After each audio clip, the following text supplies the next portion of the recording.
Good, good afternoon, people. Yo, yo, yo. There's not enough words for what I can use to tell you what you're about to get into right now. We are about to jump in the mess. We are going to talk about the proverbial junk, all the elephants that we ignore, that we know are in the room with us, that we have to use our days to go about and ignore. We are about to talk about it. We naming the names in here today, and I'm so excited for you for what you're about to experience, right? And so this panel, which is moving from old to new, transforming white orgs with a liberatory frame, is going to be held by the sister that I've only known for a little over a year. But listen, she's one of the best humans I know. Her name is Trish Adebiachun. She is the Senior Director of Leadership, Research, and Practice and Sterling Network Organizer for the Robert Sterling Clark Foundation.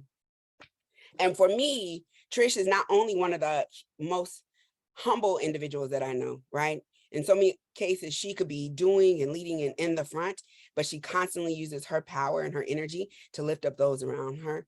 But also, I kind of see her, and this is my own personal opinion, as the glue that helps support the vision that we are putting forth into the world.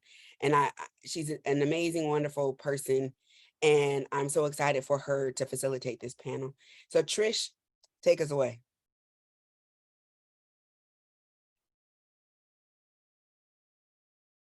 Whew, I wasn't ready for that. I'm all, y'all have to give me a minute to collect myself. And just any chance you have today, just drop it in the chat. Just send a little love to Kairishi. Just, I mean, um, it's one thing to support the dreams of other Black women, but it actually takes a lot of courage and vision to have the dream in the first place. And we're all having the experience of being inside of Kairishi's dream. So much love and gratitude to you, Kairishi, for all of this. Um, and she's right. We're about to get into it. I talk about today's panel, let me talk to you about yesterday. All right. So actually, let me talk to you about after yesterday. Okay, so here on the East Coast, conference ended about 5:25. By 5:30, excuse my language, you couldn't tell me shit. All right, I was walking around like, you know how, you'll have something that you're feeling or you're thinking, and like 20 people can be like, yeah, I agree with you or I affirm, but you have that like one auntie, right? Or like a grandmother, that one sister friend that when she says that it's right, when she agrees with you, it's like everybody just get out of my way, okay? Yesterday was like spending the entire day with that person, right? Every panel that I went to, it was just like, yeah, no, you're right.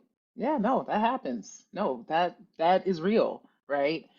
And this is what you do with it. This is what it could mean for our future, right? And so, listen, Brooklyn had a problem last night. I was walking around. I didn't even have anywhere to go. I was just wandering around, being large and liberated. And I have all of you to thank for that. So much appreciation. I'm excited for more of that today.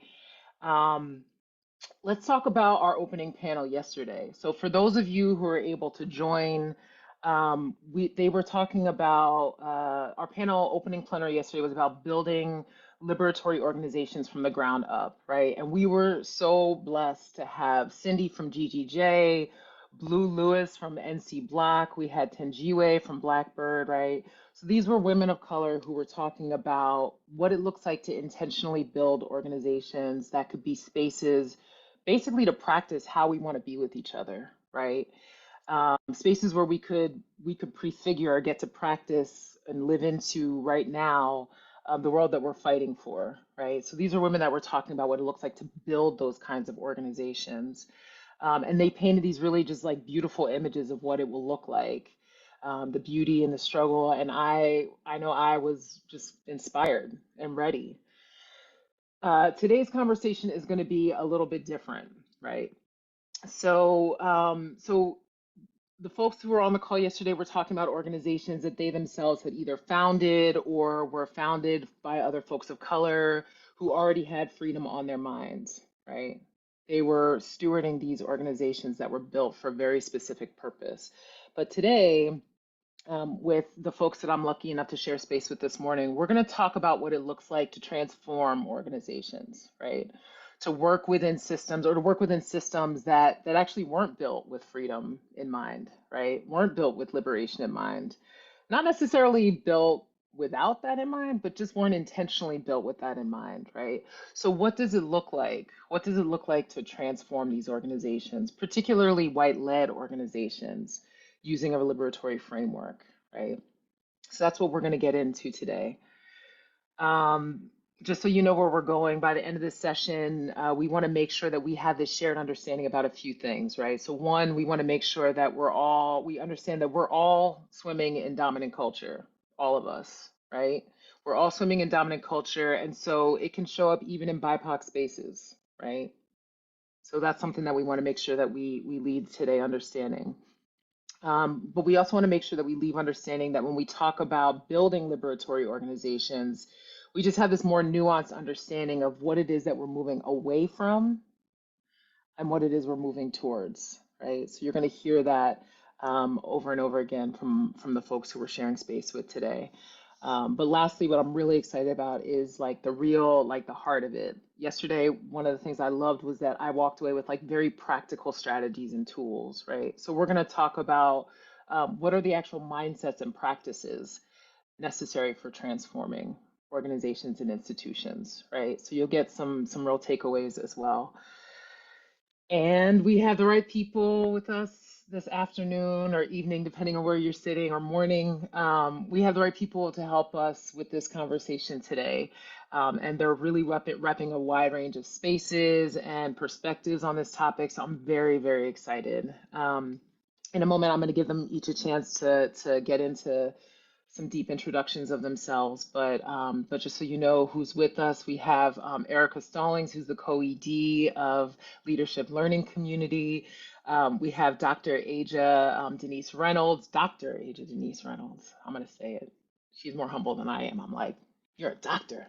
Dr. Aja Denise Reynolds, Assistant Professor of Urban Education and Critical Race Studies at Wayne State in Detroit. We have Napo Mashiani, who's a playwright, a poet, a stage director, a producer, a teacher, and you all aren't ready for her hairdo. I'm just letting you know. Just get ready. And then finally, we have Liz Darius, who is the co-ED of Compass Point, and another just wise soul that we're going to get to spend some time with here today. So welcome, get ready, and I'm going to start with you, Erica. My dear friend and sister, if you could share just your name, your preferred pronouns, sorry, where you're situated, and then yeah, just a little bit about for those of us who are interested in liberation. Maybe you could speak to why does this conversation about organizations matter, right? If we're talking about liberation, big picture, why does thinking and talking about organizations and institutions matter? So welcome. Hey, Trish. So Erica Stallings, she, her pronouns. I'm in Queens, New York, on Lenape lands, and I'm co-ED of the Leadership Learning Community, which is a national organization. I was told to be brief, so I'm going to. So Trish, if you want me to say more, you're going to have to tell me. And so why organizations matter. LLC, we like to describe our work and our space as like a play space.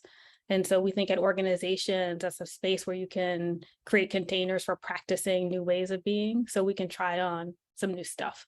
And so that's how we think of LLC and how we think of organizations. And then I just think about the reality is that we spend probably 8 hours a day. You know, a third of the time that you're not sleeping, you're probably at work. And so if we're trying to be living liberated lives, for such a large chunk of it to not be engaged with the question of liberation, something would be missing. And so for us to be able to have a whole liberated life, those large chunks like the workplace or where we spend our time at organizations, like that space has to be exploring the question.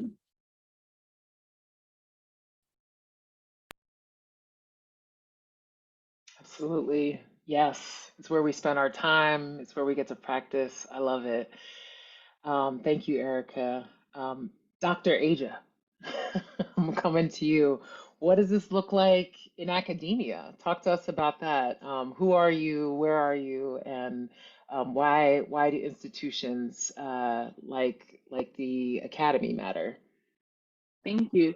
Yeah, so Dr. Asia Reynolds, I am in Detroit, also known as Wawatna land, formerly by the indigenous people, and my pronouns are she and her. And particularly when I think about this question in academia, I really just think about the great influence that academia has and how we engage in the world. And particularly when I think about certain research that has come out of these places, that both has been helpful in us understanding the human experience, and the layers of what people are experiencing, but also much of the research that has been so harmful in creating these ideals about race, these ideals about gender and sexuality, um, that have we saw play out in real ways, right? That people can say, I can call on this research as a way to pathologize Black communities. And so I see my work in that space as trying to disrupt that, and confront those types of legacies in those spaces. Thank you. Absolutely. Yeah, the acknowledgement that some of the institutions that we're in shape other institutions and culture, society at large. It's not a joke. And so we're very lucky to have folks like you on the inside. Thank you. Thank you, Dr. Reynolds. We are also joined by Napo Mashiani, right? Where are you coming to us from, Napo, right? Talk about it. Why Um, does your space um, matter? Yes. Thank you so much for introducing this amazing platform, and thank you so much, Trish. And of course, I'm honored to be sharing this space with everyone. I'm from South Africa, so this is literally in the evening. I was born in Soweto, and I am currently the artistic director of a Performing Arts Free State, which is an institution that was formed in 1963, to perpetuate, to celebrate, to push the apartheid culture, and really, really, formed for white community, and to celebrate their art, but also where propaganda in terms of the oppression of Black people within the South African, the southern part, was key. I'm the first Black woman to sit on this chair. So there's a lot of weeds around my garden, as I'm saying it, and a lot of old trees around my garden that constantly I have to, cut or, shape. But I also understand the importance of me being in this space. This is a space where, my mom or my grandmother or my aunt never dreamt that they will be allowed to enter, let alone a number of my own generation. They never dreamt that they can ever even perform on these 5 big stages. This is one of the biggest theater in South Africa. So it's a blessing that is that came out of a curse, and I understand that it's a privilege that I cannot take for granted. And I really, really feel I need to be here so that those young girls, Black girls who come after me, can see the possibility of changing the narrative and putting ourselves in the forefront of our land, of our stories, of everything else. So I'm flipping the script, as I say.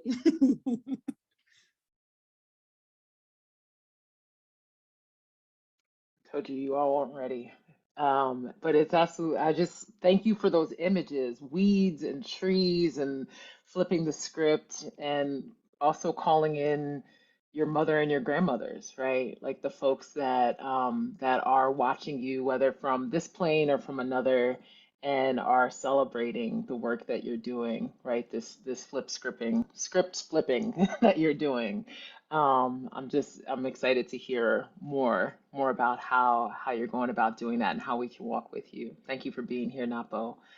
Last but like absolutely not least, we have Liz Darius from Compass Point.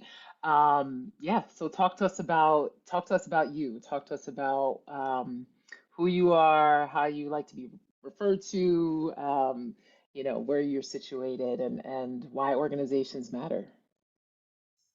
Hi, everyone. Good morning, good afternoon, wherever you are. Good evening. I'm Liz. I go by she or her, and I am so excited to be here with Kairishi, Trish, Aja, Dr. Aja, excuse me, Erica, Napo. I am currently living in the land of Hawaii, which was illegally annexed by the United States. But I'm the co-executive director of an organization named Compass Point, which for the last 50 years, has been situated in the Bay Area, although we are national serving organization. And this is a great question. So organizations matter because they are the sites where we get to practice self-governance. These are the places in which we get to analyze power and to practice shifting power. So Erica talked about practicing and praxis. And for us at Compass Point, the way we think about it is that our organizations are a microcosm of society. So we have people from all different ancestral histories, different relationships to the land, different identities, different beliefs, all in one organization. And we get to figure out in our organization how to transform those relationships with one another. And for us, we hope that it pivots us into thinking about how to transform our systems of oppression towards liberation. And we think it's a privilege to be an organization because it helps to continue the Black radical movement, which has always had different kinds of organizations and different formations, whether they've been in nonprofits or not. So we find ourselves very lucky to be working in organization.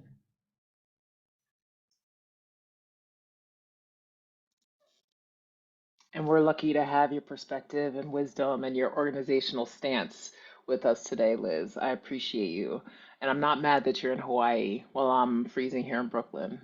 I'm happy for you. Um, so, um, so I told you that these are the right people, right? And we're gonna really hear from them. You already hear we have these different strategies that are working here with us. You have folks that are running and training and supporting organizations and leaders within organizations. You have folks that are researching and convening, folks who are leading. You have academics and researchers, and we have artists in the space with us. All of these strategies are necessary for transformation, right? But before we get into that, let's get clear, right? Let's develop. I heard Liz talking about shared political analysis, right? Like let's develop our shared analysis. Sometimes it's obvious what we're moving away from. You have the case of apartheid, right? Like minority rule, moving away from minority rule, right? Moving to majority rule. Um, but sometimes it's not as obvious as all of that, what it is that what it is that we are divesting from and what it is that we're trying to cultivate. So I want to give folks an opportunity to talk about that. When we talk about transforming white organizations, we're kind of using the term white organizations as a catch-all, right? Um, from uh, a space that doesn't serve liberatory goals to something that does. So I want folks to just talk about that. Like, what is it that from where you sit, what is it that you're moving away from, and what is it that you're moving towards? And I'm gonna come back to you, Erica. So you can start us off. I'll take it. I think when I thought about this question, I realized that I'm making some assumptions, and we might not all be making the same assumption. But I'm making the assumption that this transformation, the point of it is to better align the organization with whoever they are accountable to. And so that's part of the background of my thinking. And you said that this being white, a white organization is a catch-all. And I think the point of the transformation that's most important is the application of a liberatory lens. For me, that's the most important part, because I think that makes it more than just racial representation. Because as you mentioned, you can have BIPOC leadership, all BIPOC staff, all BIPOC board, and still be steeped in white supremacy. So applying the liberatory lens for me is the most important part of the transformation conversation. And I know that even in my own head, as I think about this, I still mix up, white representation and having white leadership in the organization. And for me, I know untangling those two things can be challenging even in my own head, even as I know that they're different things. But getting to your question of like, what are we moving away from and toward? For me, when I just sat with that question, I thought that I am moving away from organizational practices that make me feel compartmentalized, or I feel like pieces of me have been eroded, or I'm broken down into bits. And there's something about breaking and being small that is the what I'm moving away from.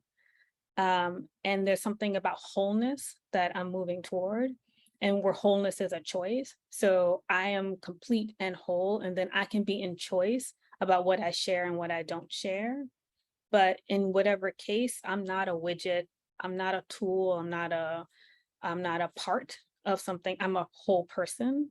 And that's the thing that I hope that the organization is providing to me as a person, to everyone else on staff, our board, and the people who make up our community. And so for me, what we're moving away from is misalignment of values and practices, and moving toward an actual alignment of practices with our values. So we believe this, therefore our actions are, so we believe X, therefore we do actions that are in alignment with those values. So for me, that's the transfer, that's the shift. So there's no but. There's no, we believe that we should be doing X, Y, and Z, but there's no but. It's just, we believe we should be doing X, Y, and Z, therefore that's what we do. I love it.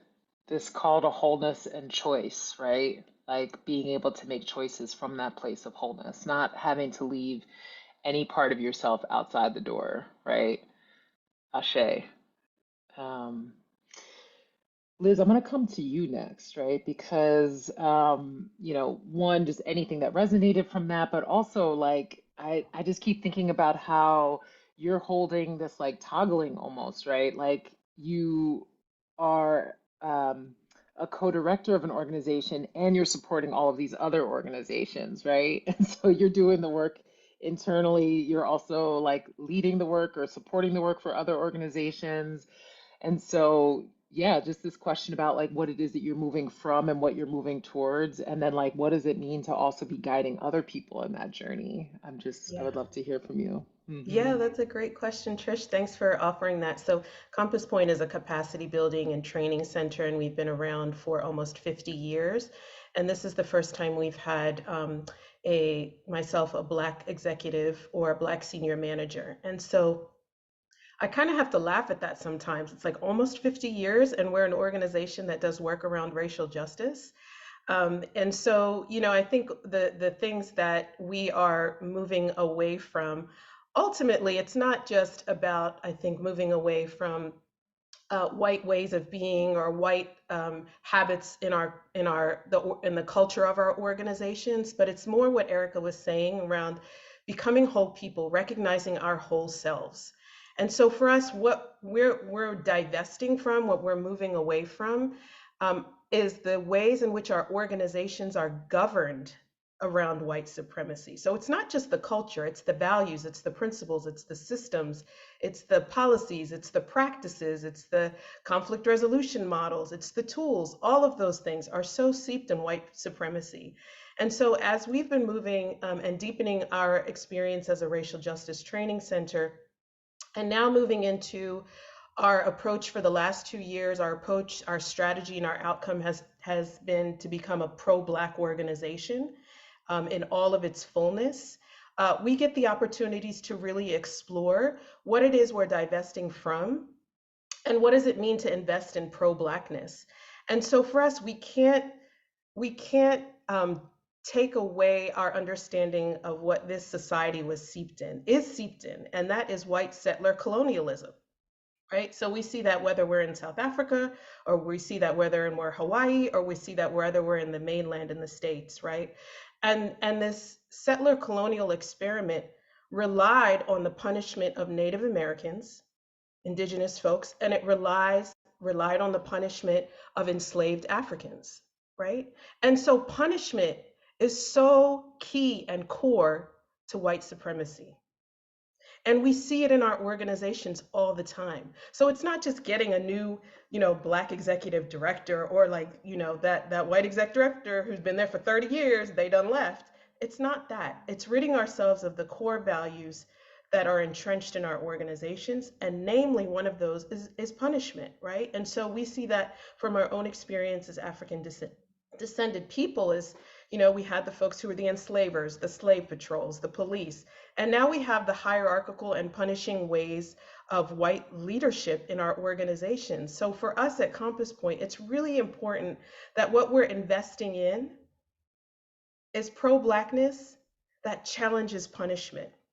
And we see that explicitly and implicitly in our organizations, right? So sometimes I'll see, we offer trainings and capacity building workshops and cohort leadership spaces. We've been really lucky to work with Center for Third World Organizing on their Praxis project and offering a series of trainings for their Black-led organizations. But what we're really seeing is that there are some steeped ways that we think about governing our organizations. So one, for instance, right, we just accept these things like managing people. We walk around and we talk about managing people. That has been a problem for Black people. When our bodies are managed, right, there is cruel punishment at the end of that, right? Lynchings, incarceration, whatever it is.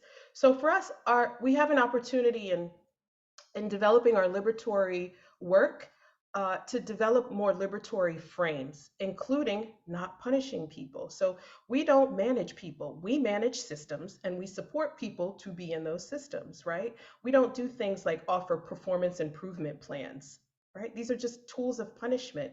We offer ways to think about support and accountability for our staff. Now, those are things that are a little bit more explicit on how Black people and people of color continue to be punished in formerly white-led, white-bread organizations.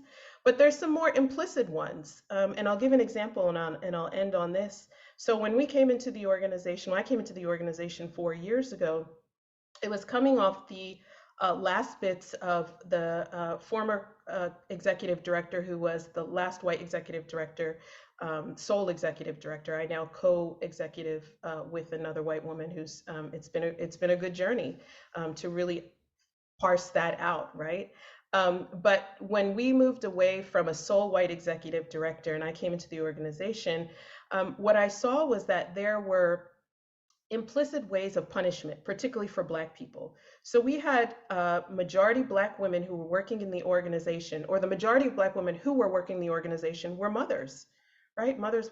And our organization at the time did not offer things like 100% dependent coverage. So we had these sisters with their children who had second and third jobs just to hustle to get that 50% dependent coverage, although our salaries, I think, were really at market rate. So one of the ways in which we decided that we wanted to divest from punishment and invest in liberatory pro-Black space was to think about how do we offer 100% dependent coverage for our staff, and centering the experiences of Black women so that Black women didn't have to hustle on 2 or 3 jobs, right?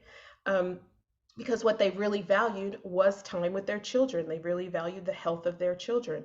And so when we made that shift part of our business model to be able to allow for 50% or 100% dependent coverage, we created space for all the staff members who had children to actually experience 100% dependent coverage. So one thing that we have found that we're really investing in is this concept of targeted universalism that comes out of the Othering and Belonging Institute.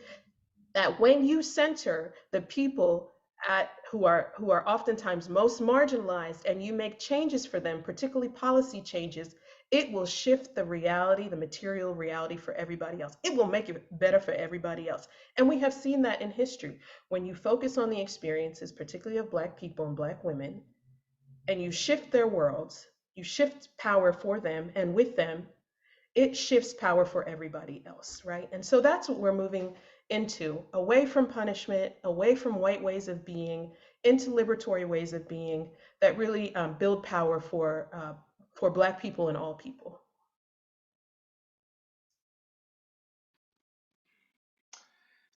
Do y'all understand? Do you get it? Do you understand why I was strutting around Brooklyn yesterday like you couldn't tell me shit? Do you understand?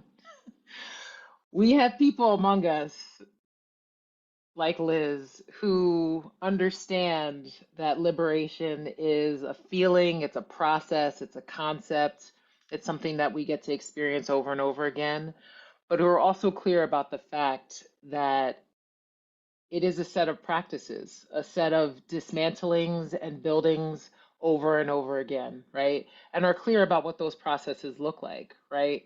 We're gonna come back to Liz because she offered a couple of examples of what this has looked like for their organization and for the organizations that they support. And I know folks want to hear more, right? So we're gonna come back to that. But what I really want to lift up is this, what it is that they're divesting from and what it is that they're moving towards, right? Because this is also part of the practice of liberation. Being clear about the fact that that it takes more than just changing the face of leadership to dismantle white supremacy culture, right? It also takes understanding that that supremacy, it's baked into the systems, right? Baked into all of the systems. It's very powerful, right? And so being clear about that's where the work lives. But also, and this is what I love, right? Presenting a more hopeful future, right? There actually is something that we're moving towards, right? It's pro-Blackness, and that pro-Blackness serves us all, right? And so I just want to appreciate you, Liz, for painting that such a clear picture, and for what you're going to continue to share with us about how we get there. So much appreciated. Napo, I want to invite you back in, right? We have organizational capacity building. We have, convening the leadership sector in the nonprofit sector, and we have art.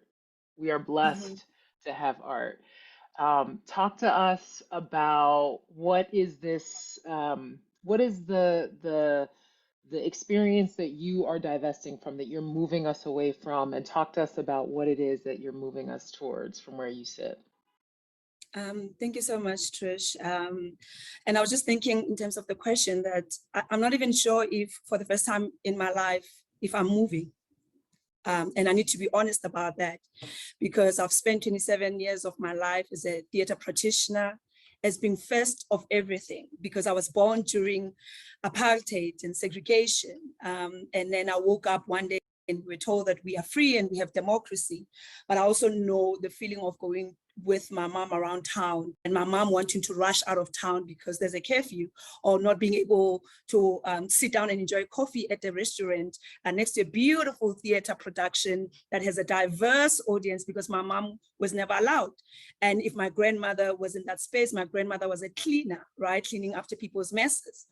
And here we are now, after 27 years, having been appointed into this position of executive like Liz USA, and feeling that I've been a poster face all my life, right? Because it feels like somebody's ticking the box that, oh, she's brilliant, we need to have her, right? And if we don't have her, we might lose on the funding, or if we don't have her, we are not progressing, we are not transformative, and so constantly I find myself stuck into being first of everything. And when I get to those spaces, I'm not just fighting white supremacy or white structured or white policies. I don't have a point reference of people like me, who speak like me, who sound like me, who think like me, who are loud, who are dramatic, who are artistic. So also there's that element of always having to prove that your voice matters, that your ideas are as great around the boardroom as any other member, right? But also you've got a community that amplifies you, that thinks you are Jesus, right? And this is where I am. And I want to go back to this thing of saying, I'm not sure if I'm moving, because I keep having to tell my community people who this is a dream, not my dream only, our dream, right? There's a saying in our language that a dream is not a dream until it belongs to the whole community, right? So they see me in these spaces and they feel like, finally, there's going to be change. Finally, there's going to be transformation. This is a saint. This is Jesus. Things are going to happen. And for the first time in my life, I found myself saying, but I am not Jesus.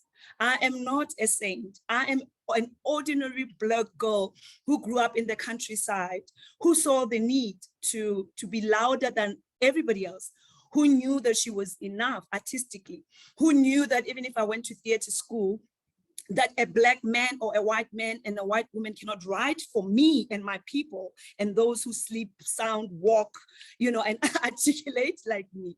But also going into those spaces that I'm trying to move from in a way, subconsciously, in terms of the kind of works that I create, the kind of plays that I put on stage, the kind of doors that I'm pushing, the kind of walls that I'm, really dismantling, the kind of education system. Even when I teach African theater history, I'm trying to dismantle that theater didn't start from Greece, that art, performance, song, dance, poetry, beauty, it's a part of our DNA as Africans.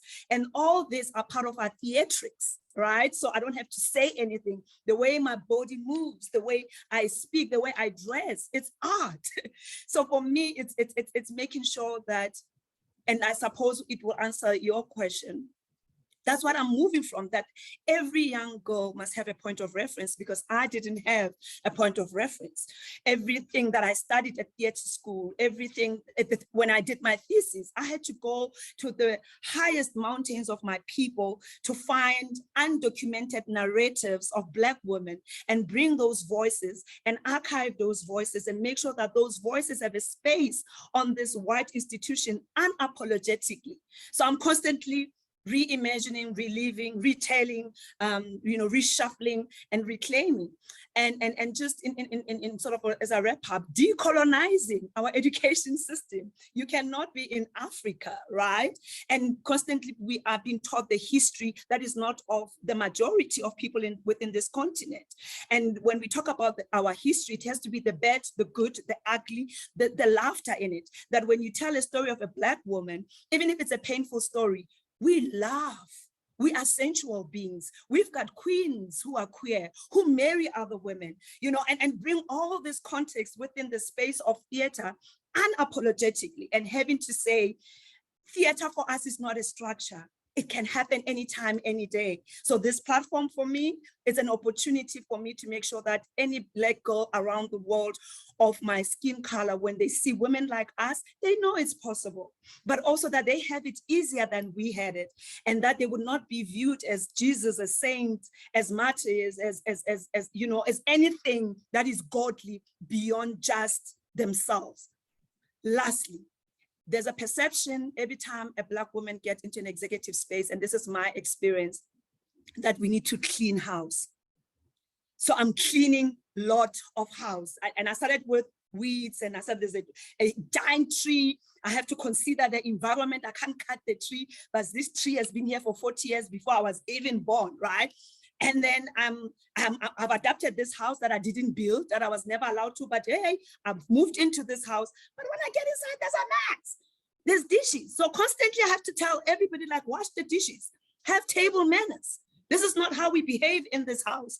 So it's also constantly, and it's not just for the young, it's for the young and the old. So this is, I suppose, in transformation, like I'm cleaning house. So I've been spending a lot of my time in the office, not creating, but cleaning house. That every day I'm like, I'm just cleaning house. I'm just making sure there's fresh air. Let's open the windows. Let's make sure we open the door so that, Trish or Liz, can come and ask for sugar, for salt, right? Let's sit outside and bask in the sun. And even if we didn't plant this tree, it's on our land, and that's our tree.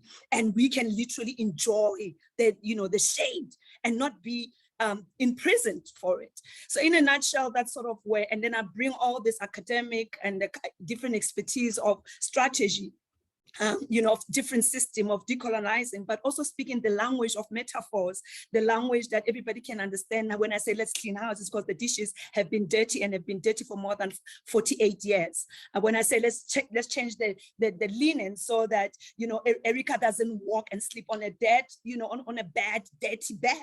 She deserves a bed full of roses, and she has to enjoy it, and she doesn't have to get a permission from anybody else except to just ask me to say, hey sis, do you want us to have a coffee or a glass of wine? Artistically, and we can do that across the diaspora and across the continent and the world. So I'm cleaning house. I have not yet moved, but maybe perhaps I have moved or I'm moving. It's just that I'm in between the spring cleaning.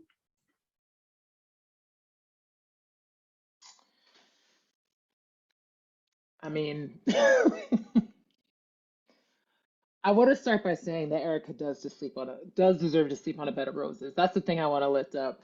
I also, so just to pull back the curtain a little bit, thank you for doing that actually, Amzi, because I was gonna say, while Napo was talking, like I had this backstage view, and my colleagues here are like, we're snapping and clapping and just so much resonance. And when we come back to this conversation about the practices that are moving us, I really want to talk about this thing that you are naming around what does it look like to be put into these positions of leadership and to be pulled into the house cleaning, right? To want to resist it with everything that you're in and just be stepping fully into your leadership and moving forward and going towards something and knowing that you can't do that because the house is filthy, right?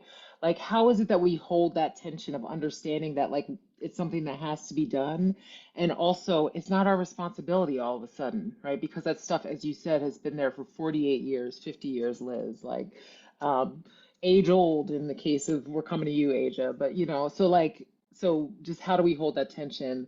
But the thing that I want to like make sure that we name before I move to you, Dr. Reynolds, is just this vision that you presented it with. Can y'all imagine? Can y'all imagine a world where Napo is just the standard? Like her brilliance, her elegance, her wisdom, her grace, the way she moves, the way she speaks is just like regular, right? Like we're looking at it is the standard. It's like, can you imagine? Like, aren't you ready? Aren't you ready for those kinds of institutions? Aren't you ready for that kind of art? Aren't you ready for that kind of world, right? And I love that that's the vision that you've set, right? That other Black girls and hopefully everybody who's looking at you understands that this is possible as just a way of being, right? Ashe. I want to encourage people before I'm coming to you, Dr. Reynolds. You know, just what's coming up for you? Questions, things that you want to hear more about. Like you get to tell me where to tell them to go. So please share your questions in the chat. Let us know what's resonating for you and what you want to hear more about. But we heard the sister talking about decolonizing education, Asia, and I imagine that maybe, perhaps, you have had some experience with you've had some of this experience. I heard you talk about it a little bit in your intro about how this is a powerful place to be doing your work from, and also it is a troubled place to be doing your work from. So can you talk with us about, from where you sit in academia, what is the thing that you're trying to divest from, and the thing that you're trying to put in front of us as a better way forward? Thank you for this question, Trish. And I really wanted to just go back to Erica reframing what it means to transform, because I think when I first heard like transforming white institutions, I have a knee-jerk reaction, right? I have this knee-jerk reaction as an abolitionist who's thinking about food abolition, right? What it means to take down, destroy these places, but build something else, right? And so, and thinking about like the fact that I remember hearing my mentors before me say like they don't do DEI on campus, right? And I always was like, why don't people want to do DEI? And then I got into a university and was like, oh, this is why y'all don't want to do DEI, right? Like, because it's just never ending cycle of meetings, no budget, no plans go anywhere, right? And so just this use of time of us acting and performing like we believe in justice and we believe in something else. And so now I get to experience that and see that firsthand. But when you're talking about decolonizing education, so for me, as I'm thinking about what I divest from, and a lot of times I think I'm running from the university, but trying to take the resources and power that the university has to replace them somewhere else, right? What it means to redistribute both resources and power. And so, I always say that's not my political home. One of the best advices I got about working in academia is that it's just a gig, right? But I love, Erica, what you were saying about how do we make sure the organizations we are in align with the people it's supposed to be accountable to, right?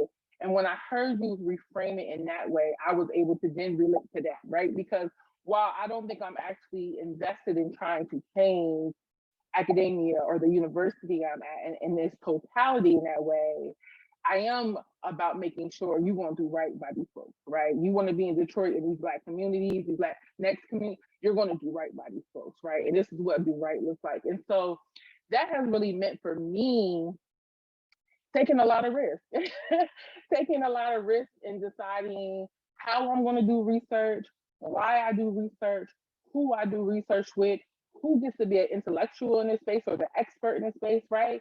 So it's like, if you take me, you have to take me and the homies. Everybody coming with me, right? All the young people coming with me. Everybody get to come through the door with me. And so that's also been me reshaping of like, who are we hiring?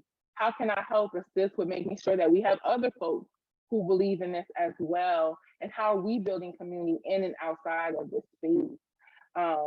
It also has just really meant even changing the ways that we try to evaluate how we do what we do, right? How we do our work.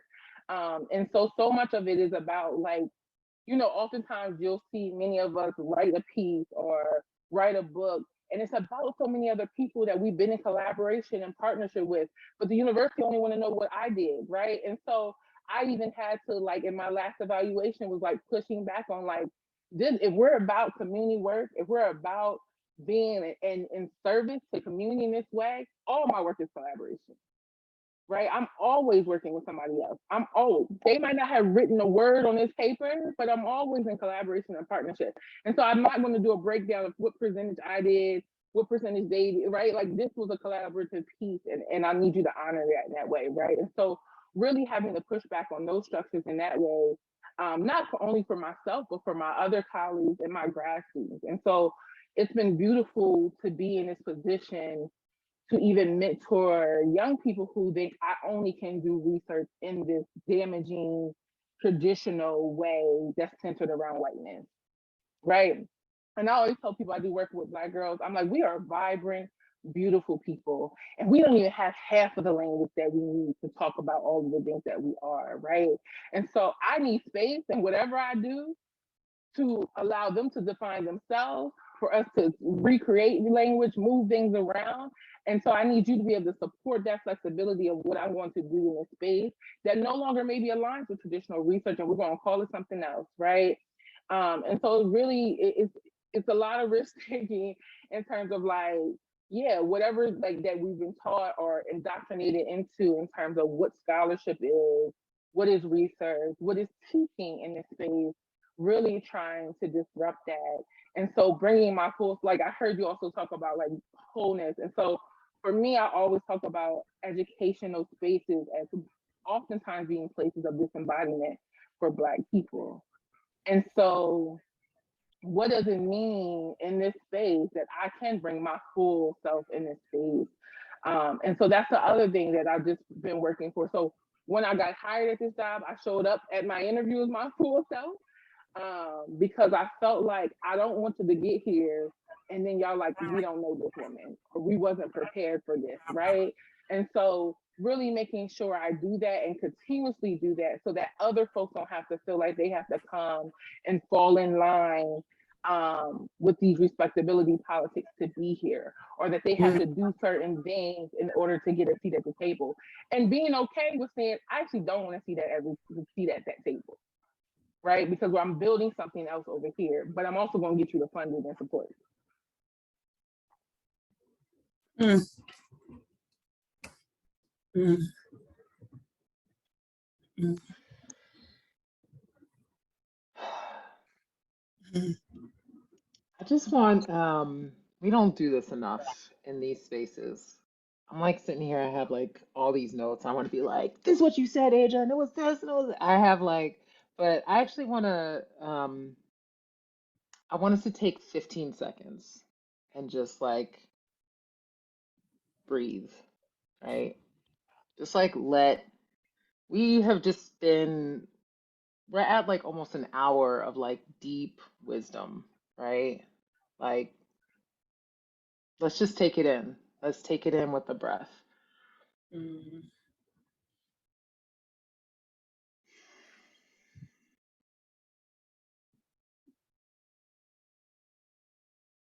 Mm.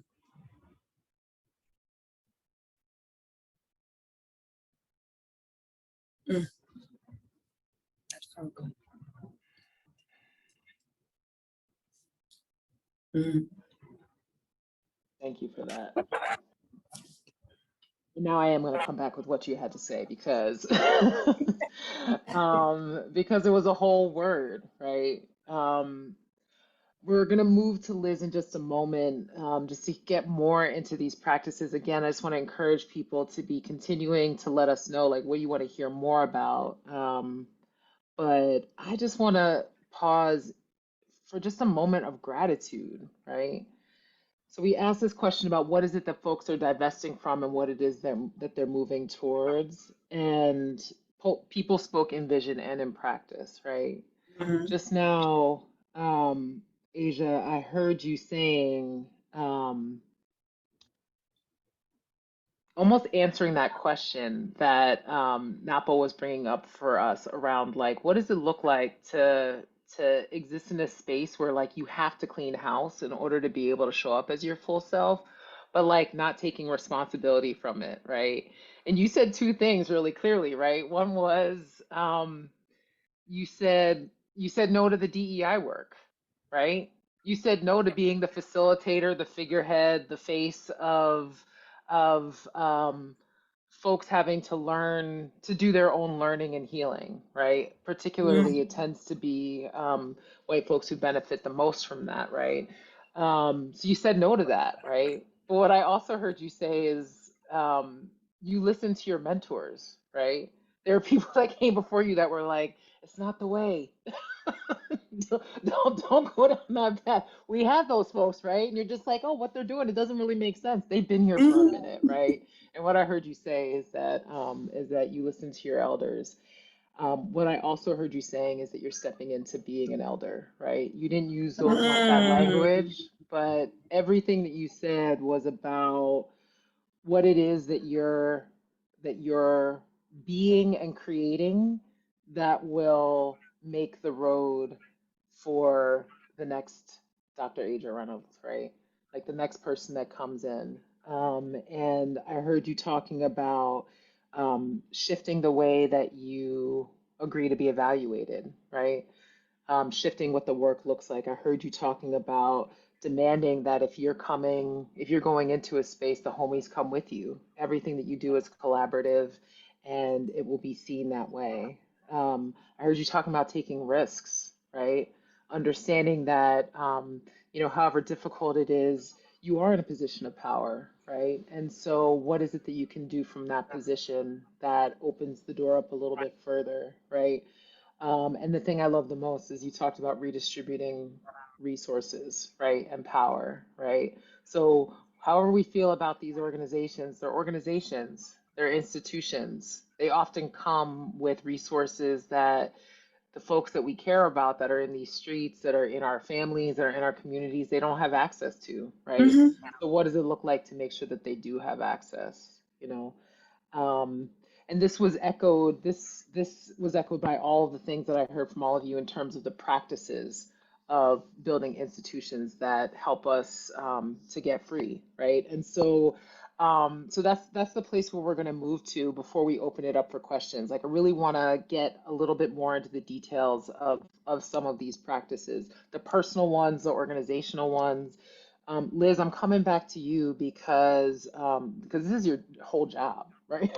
And I really heard you saying, I love the way that you talked about like white supremacy living in governance, right? Like, it doesn't matter who the person is that's executing, right? If the systems, the structures, the way that they're built, were built in this model, they will do the job of white supremacy, even if the person is brown, even if the person is queer, even if the person is able-bodied or disabled, right? And so that's, it sounds like, where you all have put a great deal of the focus. So you shared a couple of examples, but I'm wondering if maybe you could share a couple of more, especially around like some of the mindset work, right? Because because you can do the whole thing where you're just like, structure like this, but not like this, right? But like, what's the inner work, that comes along with that? I'd love to hear from you.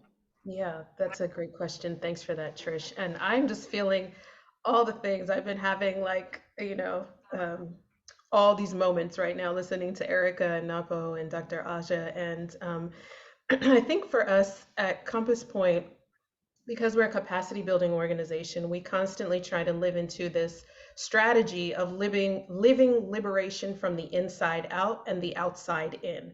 So we think about ourselves as teachers and learners, and we dismiss this idea of experts or expertise. We have a lot of technical knowledge. Our staff have a lot of technical knowledge, a lot of lived experience, a lot of amazing things to teach and learn. But there's also the knowledge of those with whom we serve, right? And we have to really, as part of our work, challenge our dependence on expertise.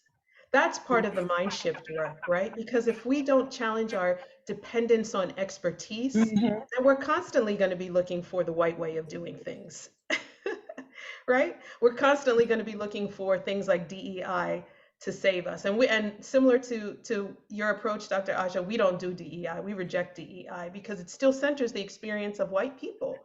And as if we have to be diverse and included in the white experience. So our focus constantly, whether we're doing internal capacity building work or external capacity building work and training, is we are looking to shift power. We are looking to shift power constantly, right? To understand where it is, where it hides in the crevices, how we can leverage to have power with, how we cannot be afraid of power, and how we can build power, right? I really love something that Erica said. I'm going to reflect on this is part of the individual and personal power is thinking about how I center my wholeness as a Black woman in executive directorship, right? And so for me, I think that there's lots of ways that I think are both individual practices, internal practices, and external practices that help to center my wholeness. And for me, I have to understand that there is some house cleaning to do. So I'm so happy that you shared that, Napo. There is some house cleaning that we have to do, right? And I don't want to set our sisters up or people who are Black in leadership that when you come in an organization, there is some cleanup you gotta do, right? And for us at our organization, one of those primary things was to align our leadership. So there were board members that needed to leave our organization. And sometimes you got to find the board members that will support you, particularly as an executive director, and that's their role, right? That is their whole role, is to support you. So get a board that actually is down for your leadership, right? I think another thing, both individual and internal, and what we share externally is really challenging the notions of how communication happens in organizations and how people feel threatened by that. So people are threatened by the ways in which Black women direct, right? And the ways in which Black women communicate. And so that is not just a mind shift, right? I mean, that's more than just a mind shift, right? I had to really tell my staff, okay, y'all, we are going to be directive now. And I need you to understand that there's no punishment behind it. It is because I see a clear pathway, right? And so that has to take time to reverberate for people because people are afraid of Black people, right? We have this thing that I heard in a training called polite supremacy. Came from the BIPOC project, and it talks about polite supremacy. So sometimes when you shift in organizations to Black leadership, you start to hear people being really kind and polite, right? And really, what's underneath that is they're afraid to challenge Black people. They're afraid to challenge Black women in the ways in which we communicate. So we had to really build kind of a culture of multiplicity and communication. We had to create pathways to support, right? So I needed to find, I really encourage folks when they get into leadership that they push their boards and or whomever is in charge of creating budgets to line item coaching and or support services for you as an executive director, and not with the sensibility that you have a deficit. Like I can't lead because I'm a Black woman. No, I can lead as critically, right? Napo, Erica, Dr. Aja, we are leading critically. But we have been so historically under-resourced from support that people don't even think about, well, let me just go ahead and create these systems of structures for, these structures for support for a Black executive director as they're coming in, right? So these are kind of some of the ways that I think we've been positioning ourselves to center wholeness. I'm going to start using that, Erica, thank you. We're going to center wholeness for our Black leaders. And essentially, externally, because I think this is some of the question you're asking, Trish, is like, well, you're a training center, you're a capacity building center. So how do you train organizations around this that are also shifting? For us, it requires, again, an analysis of power. So all of our content, all of our curricula, all of our cohorts, which was different than a few years ago when we had Black leadership, we interrogate power from the very beginning. You have to name it, you have to understand your relationship to it, and you have to understand not to be afraid of it, right? Because that's part of our liberatory journey, is to build power. So we align our content around power. We encourage organizations to align their content around power. And in particular, in our cohort learning spaces, which again, I've been so honored to train with the Center for Third World Organizing and in their initiative that is also supported by your foundation, Trish, and then also your organization, LLC, Erica, the Praxis Project. This is an initiative that C2 created. And let me just say, I'm a C2 alum. I took C2 MAP training 20 years ago, so it's always great to come back. And shout outs to the staff there. They're doing amazing, amazing work. But their initiative is to support organizations, Black-led organizations that are between the years of 0 to 5, right? And that is so critical. It is so critical to start with the organizations. Instead of transforming maybe what were white-led, white-bred organizations, let's seed our own, y'all. Let us seed our own. So C2 has done a really great job of that, and we've been able to train them. And one of the things that we've been really thoughtful about for them is training in Black governance. Again, governance for us is around centering your values, your principles, your structures, your conflict resolution practices, your community engagement, so that it actually does the work that you're intending to do, and you're not having to create an organization that shifts away from whiteness, but you're creating an organization that is walking towards pro-Blackness. And that can happen in so many ways, y'all. So many ways. So many ways. There's not a deficit that we have in creating Black organizations and Black ways of being in an organization.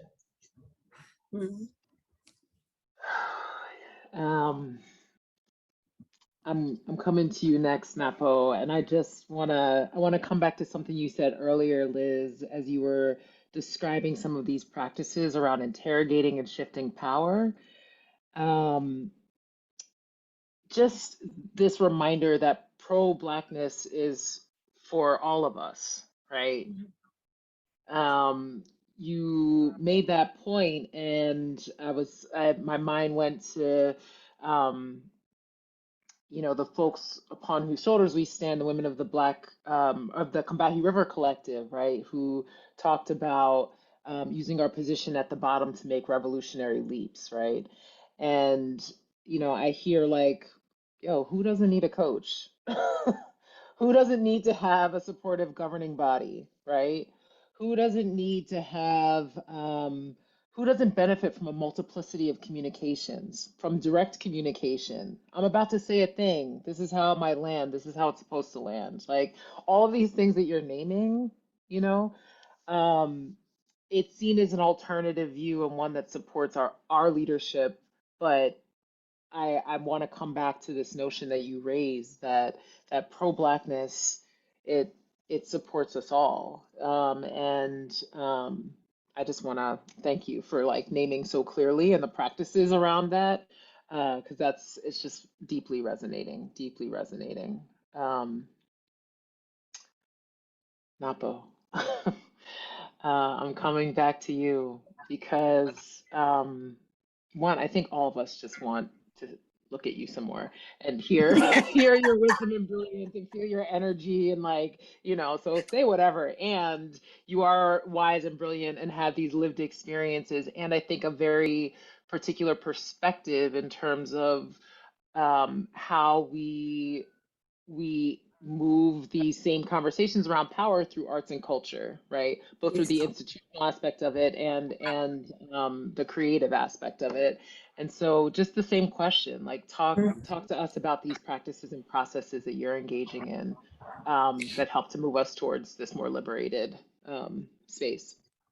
So my number one, Trish, is fear versus respect, right? Black people, we've been made to fear, and not just to fear, white structures and white systems and places, right? But just the fear of each other.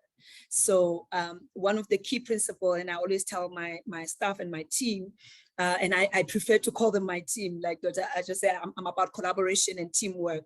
And also because we are such communal people, like an art, it's a communal thing. It's meant, hence, even if you have a poem, it's a poem, but until you share it with everybody, it's not enough. We want the applause, but it takes a whole community to create work or to breathe life into a story, even if it's just written by me.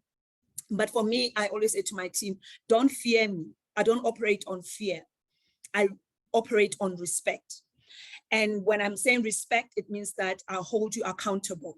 There are things, just because you are like me, you are Black, and you fought hard. When you walk into the spaces, you cannot underplay or undervalue the privilege that you have. So you have to own your privilege, because the majority of us, died for us to be here, but the majority of us don't have access to what we have. So don't fear me, respect me, see me as an equal, right? That's number one. And as a result, I'll hold you accountable and you hold me accountable. And together as a community, we will, dismantle and rebuild what we want collectively, which is an African principle. The other one is, and it goes back to, again, Dr. Aja was talking about mentors. One of the best advice that I had from a Black, theater practitioner who's very well known, John Kani, and literally broke so many, rules. But he once looked at me and said that there is a reason why our industry is called show business. You as an African child are already a show, because you can sing, you can write, you can speak, you can dance, you can do all that. It's part of your blueprint. Focus on a longer word that we were never taught, the business side. So when you walk into this space, your mind you're not just a performer, you are an entity, you are a product. As a result, you are currency. So it means you cannot just bow and apologize. You have to walk tall, because what you have has a price tag, but you determine the price, right? So the business principle of arts and culture being ways in which we sustain ourselves and benefit as Africans, as opposed to being constantly the ones who are the source, but not the beneficiaries, right? The other one is the understanding that it's okay for me to say no, even to a Black person, and to create boundaries. That just because I'm in this space, you don't just walk and have access and invade my privacy, invade and impose and force me to do things that are not aligned with my vision, mission, and my objectives, right? So that's that. So I myself, I'm so fully equipped that when I say no, I'm not saying no because you are Black. I'm saying no because it's not aligned within the vision I have. as an executive, as a director, as all these other things. When I write a play and you give me notes, if I say no, I'm not going to take your notes because you have not lived and experienced this, that is me as a Black woman or as a woman. I have a right to say that. And that's freedom. That's liberating for me because my people were never in those spaces where they were allowed to say no. But also to honor that, Trish, to honor that and not feel bad. Because often we are made to feel bad for saying no, for creating boundaries, you know, creating a stream around yourself and say, you have to ask for permission to cross over, right? So to trust and to say, yes, I might have been the first, but I'm not just the first. I'm actually a path maker. And if I'm a path maker, the path will go where I want the path to go because I know what's ahead. I have the vision. I've got longer eyes, as we normally say. Lastly, to trust and believe in oneself. And this is for me personally, what my own script that I write every day in my head when I walk into an office and I walk every day to say that as long as I operate within my gifts and talents, my expertise and my qualifications, it doesn't matter where I'm seated. The table will shift to honor me, to see me, to hear me. But more than anything, I've got a right to sit anywhere I want. So I don't have to be on the tail, on the head, on the side. If I operate within my gift, I will not be intimidated by the other. I will not be apologetic of the other. I will just sit because I am enough. I have enough. And when I start to speak, it's because I carry with me 3,100 years of voices of people who have been here before me. And that means I cannot fail.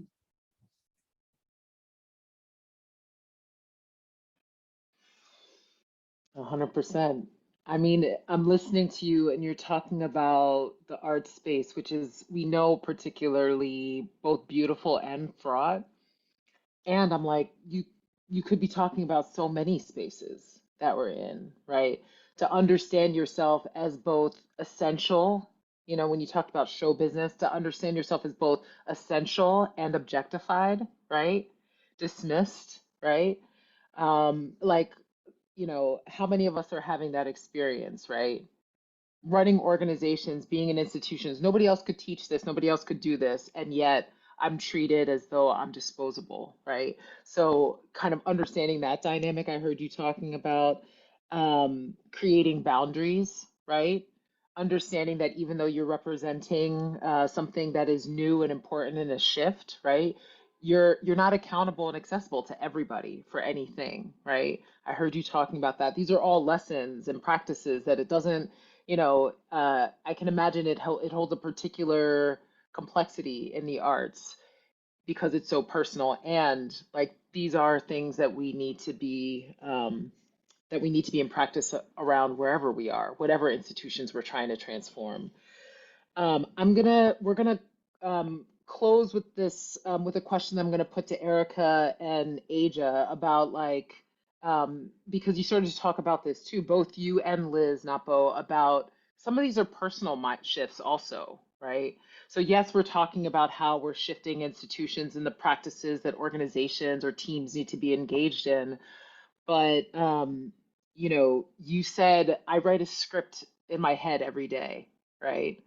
There are these personal things that we have to do, that we have to shift, that we have to step into in order to be able to do this work of transformation or facilitate this work of transformation that I'm also very curious about.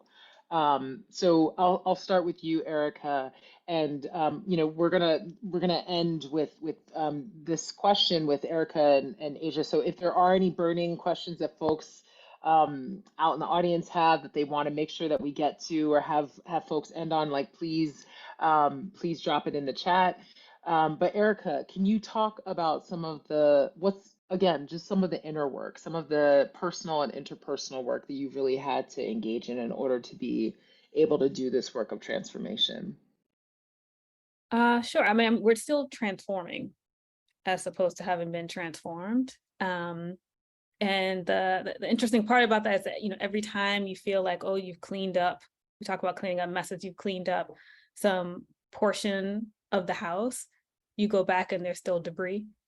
And I realized that, you know, and I actually inherited an organization, a staff team, a board, a community that was very much open to transformation. I didn't come into like a super dirty house.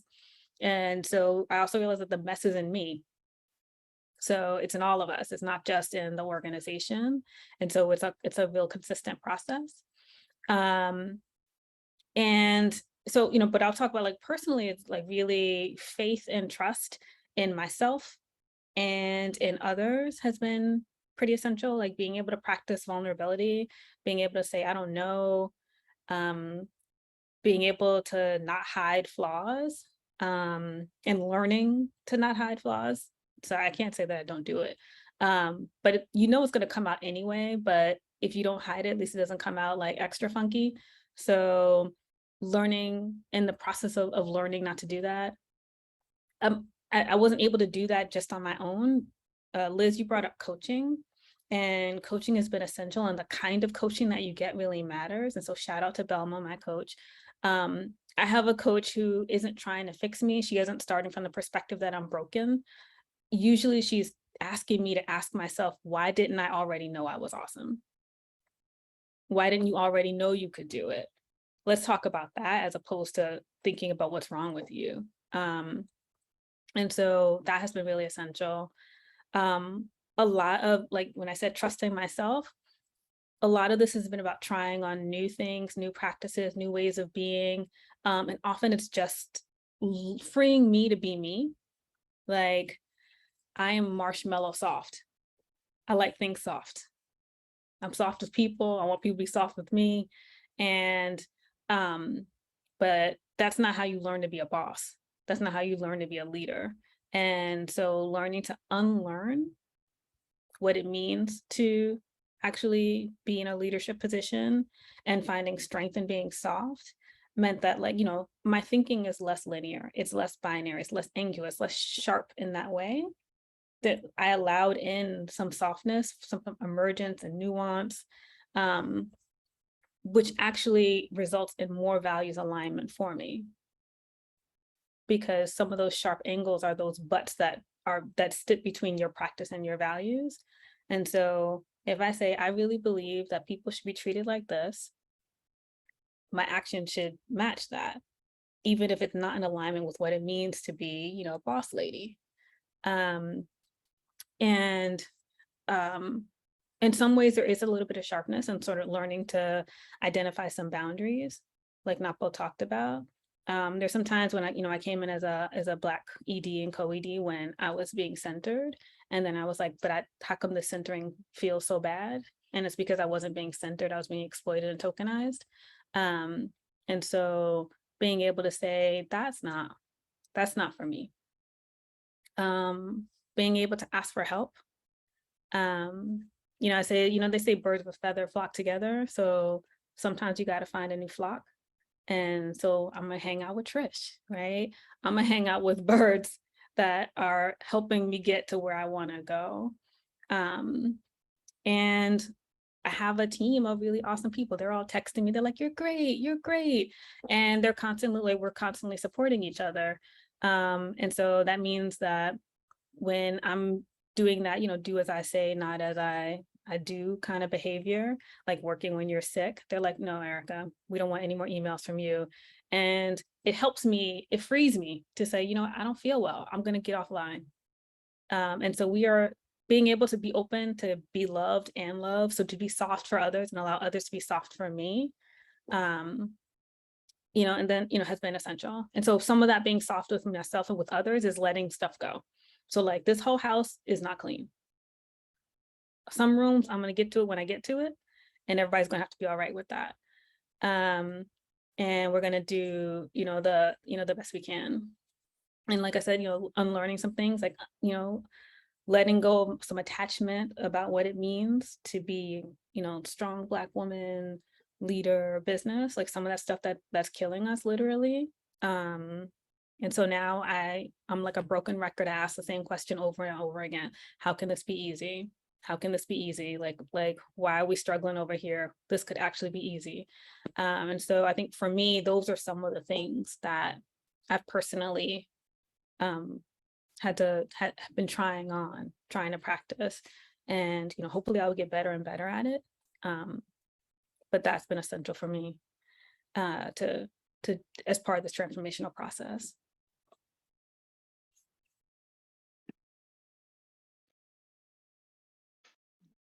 Lots of love, lots of resonance.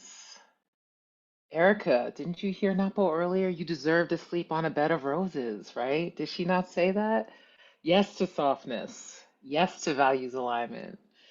Yes to leading with trust. Like all of it. And I just, Adrienne Marie Brown tells us that small is all, right? And so I really just appreciate how you're calling in, like, not just the work that you're doing, but like I do it because I have to do it in order for this thing that I want to see out in the world to manifest. And so, yeah, thank you for sharing that, for your vulnerability, for your practice. Um, yeah, we're gonna close this question with you, Dr. Reynolds, Aja. What is it that you're practicing personally and interpersonally, to be ready to support this transformation at the institutional level? Thank you for that. I love what Erica said about making sure like my values align with my practice. And I say that because, as I stated earlier, that I'm a Black feminist abolitionist. And so I'm always thinking about what does that mean to all things that I'm doing in my personal life and in my professional life, right? Those things are entangled and that it shows up that way. And part of that has been really, like I've been part of all these spaces of thinking about care, what is a care ethics and what is a care ethics for Black women and Black girls. But really just realizing how much how I was creating spaces for other people and not for myself, right? And two, like statistics when I was in grad school really stuck with me. One, the growing number of Black women that develop mental illness while like going through a doctorate program, right? And then two, really thinking about, and this is even before Bell Hooks passed, but thinking about June Jordan and some others of like how many Black women we prematurely see die before they even hit 60, right? And so those things really stuck with me. And really had me take stock of one, what was living in my body, right? Because as I was saying before, many of these institutions require our disembodiment, right? And so we get so used to it that we just get, I mean, we're so used to getting up, leaving the house and putting on a mask and doing this for everybody else, and not even taking stock of like what it's doing to my body. When I had to really take stock of what it was doing to my body, to my mental, to my spiritual, it wasn't pretty, right? It wasn't cute. And so that's one, I'm thankful for a community of Black women and women of color and other women Aja, of color who, Aja, sorry, you're coming in a little bit. I'm having a little bit of trouble hearing you. I don't know if others are. It's like a little bit garbled. okay.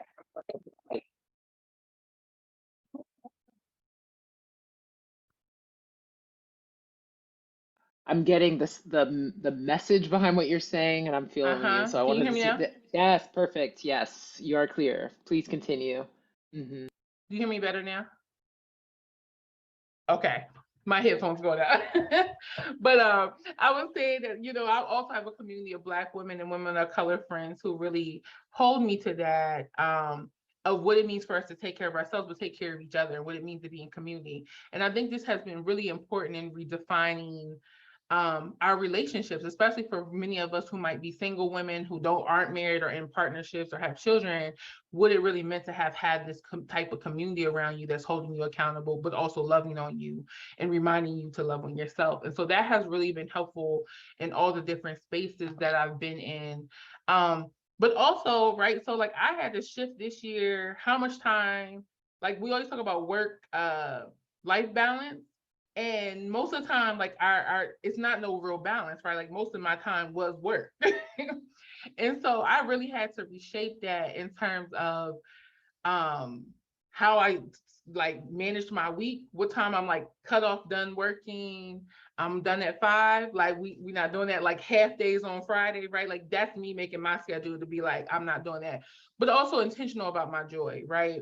And so I think a lot of times we just you know, we luck up if we're around the right people that joy happens to us, but really having to be intentional about my joy. And so that's also meaning like when I know that like November's about to be crazy for me. And I know November's going to be crazy for me because I have so many deadlines, but I'm also intentional of saying, okay, I know that that's coming. How am I better planning for what's about to come, right? Like, how am I scheduling time in there to be around my good girlfriends in between that time? Do I need to get a spa date in somewhere in between there? Do I need to get a day in there that I go and hang out with my nieces and nephews that also feel me, right? Like, and so just really trying to be thoughtful about what's happening to my body, but thoughtful how I'm using my time and being proactive around that. And so, yeah, I would just say just a lot of being in community, finding joy, creating joy, being intentional about joy, but also trying to reshape my relationship to work and personal life, and this really trying to find the balance. I just, first of all, I'm glad that we were able to fix your audio because I would have been mad if we didn't get those last pieces, especially. But just want to appreciate that you're naming it's like these internal shifts, like Erica said, we're transforming, right? These internal shifts, it's like sometimes you actually have to like create a structure around it, right? Like I can't just like assume that joy is going to happen. I can't just be committed to it. I have to actually organize my life and I got to schedule it. If it's not going to come like automatically, I got to be like on Tuesday, there will be joy, right? And you know, I love what you said about like when you cut off your day, like this the intentional community that you've built around each other. This has been a theme that I just have heard resonating throughout this conversation. This balance between um, tapping into what we know and like our sort of organic ways of being, and then also being in serious commitment around these stuff. They are built into, around, and perpetuated through structures, right? And so, as intentional as we are about what we're dismantling, we also have to be intentional about what we're building, right? And I just feel so much gratitude and have learned so much from just hearing you all talk about your practice. So um, I want to close just by hearing from each of you, just one thing that you are that you're taking away from this conversation. I know there was so much, but Erica, how about we start with you? What's one thing you're taking away?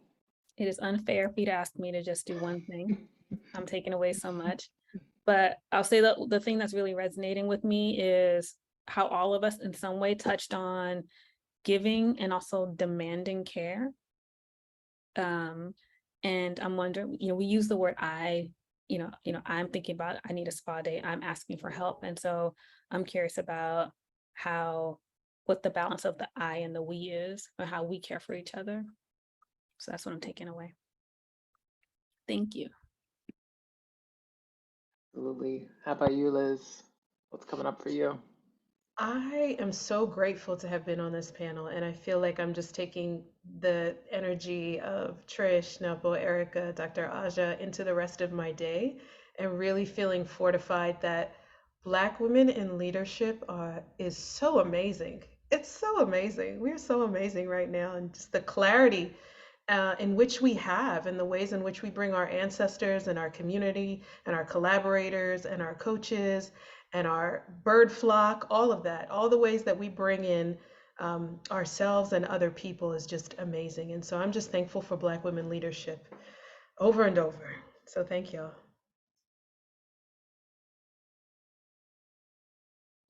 I'm thankful too, most definitely. How about you, Asia? Yeah, I think I'm just grateful as well from all the knowledge and wisdom that was on this panel, but really just thinking about, I think Napo might have said it, flipping the script, like of how much all of us in our different perspective contexts are flipping script, and what happens when you have Black women leadership. And as I was saying before, like we don't even have enough language to talk about the ways and the value of Black women. And you just can't really it can't be taught, right? It just can't be taught. And so I'm just thankful for being part of this. Ashe. Napo, we close with you. Yes. Oh, And how I'm going about to you? do What are you? a poem. Can I just read something? Some people are made of storms and demons. Others are carved by tornadoes and constellations, while some are partly fire and stars. Then those who are like us, who are one in a million, are patterns of cliffs and hills and mountains. So sister friend, do not lose your miracle on pain or loss or the unknown. It always takes a village to create art. And sometimes you need to look back to remember how far you come. And it is women like us sometimes who have to die 9 times for us and others to be liberated. Thank you.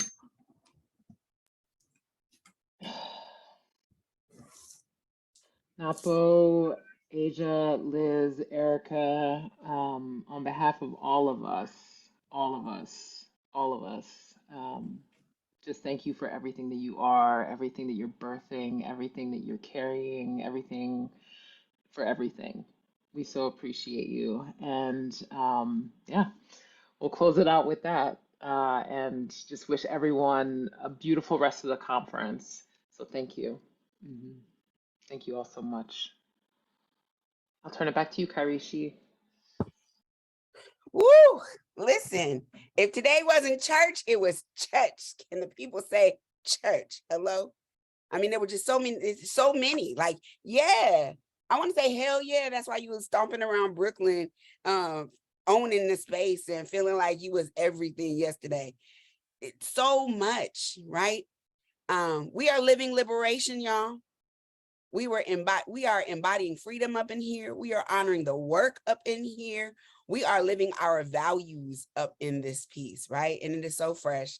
I'm honored I'm like, wow, like, listen, they say I am because we are because I am, right? I say Ubuntu, what's up, Napo, right?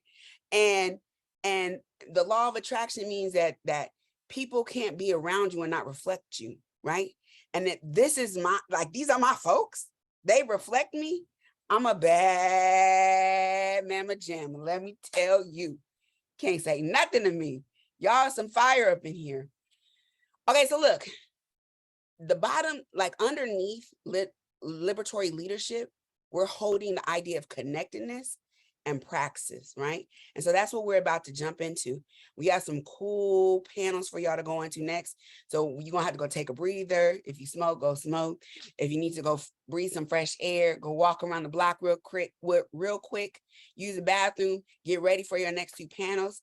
Soak some of this in, write down your questions. Go to our message board. So you're going to log out of the current room that you're in, and you're going to go back to the main event and look at that board. You'll see on the left-hand side, you'll see the schedule.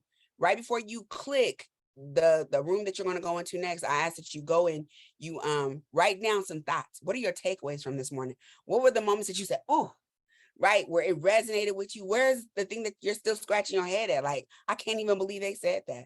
Okay. Thank you all, beautiful women who reflect me.